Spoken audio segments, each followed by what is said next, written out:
Tunisie et Algérie.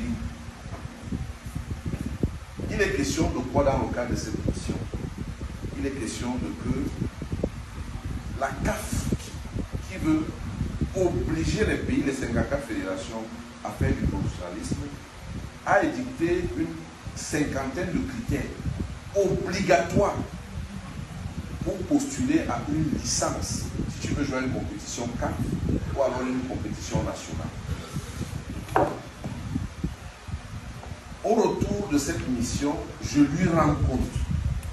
Il me demande qu'est-ce qu'il faut faire.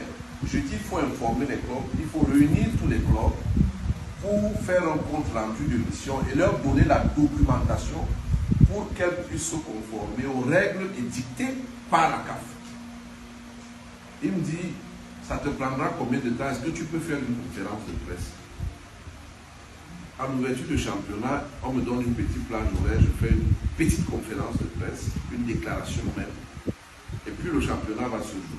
Le championnat fini, on sait qui est champion, qui vient en second. Vient donc la période où les clubs doivent postuler pour les compétitions africaines, en fonction de ton rang.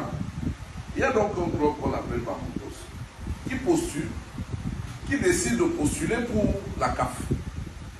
Elle passe donc par une première instance dans laquelle elle soumet ses documents. La première instance se rejette au motif qu'il y avait un certain nombre de documents qui ne passaient pas. Et puis elle vient en appel. C'est moi le président de la commission d'appel, l'octroi des licences. Je confirme donc la décision d'instance au motif qu'il y avait un seul critère éliminatoire qui bloquait Bamoutos. C'est qu'elle avait des arriérés de salaire de 4,5 millions vis-à-vis de ses anciens joueurs. La CAF dit je n'accepte plus jamais ça. Nous rejetons la licence. Le Bamoutos écrit à la CAF. La CAF nous appelle, nous envoyons la décision. La CAF confirme et Bamoutos va au TAS. Le TAS les rejette là-bas. Mais dans l'intervalle de ces procédures, après que nous ayons rejeté la licence, on a appris les faits de Kano.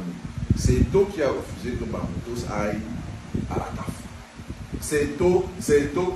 Alors que tu t'imagines ce que ça peut faire, c'est toi qui as rejeté. Sur la base de documents et sur la base. Et ma commission est formée de 4 magistrats, 2 avocats, un expert comptable. C'est-à-dire qu'en termes d'analyse juridique et financière, tu peux être sûr que nous sommes calés. Tout était là. Et nous avons un magistrat de la cour d'appel, 4e grade. On a 3 magistrats 3e grade qui sont juges et un qui est procureur. Moi qui suis avocat. Donc on a analysé le dossier parce que le revers c'était quoi? On a attribué la licence. La CAF donnait une sanction à la FECAFO de 50 000 $ à payer.